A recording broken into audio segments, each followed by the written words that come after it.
क्रांतीची मशाल पेटवली, स्वराज्यासाठी सिंहगर्जना केली. क्रांतीची मशाल पेटवली, स्वराज्यासाठी सिंहगर्जना केली. स्वातंत्र्याची नवी प्रेरणा टिळकांनी जनतेला दिली. स्वातंत्र्याची नवी प्रेरणा टिळकांनी जनतेला दिली.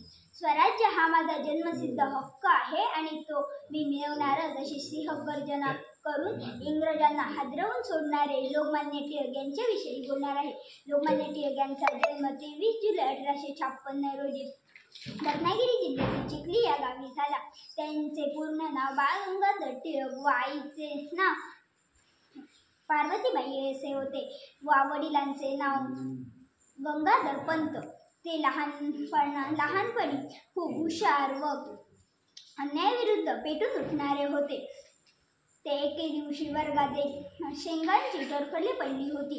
गुरुजी वर्गात आले व ती टरफले टिळकांना उचलण्यास सांगितले. टिळक ठामपणे म्हणाले, मी शेंगा खाल्ल्या नाही, मी टरफले उचलणार नाही. यावरून त्यांची कणखर बाणा आणि बंडखोर वृत्ती दिसून येते.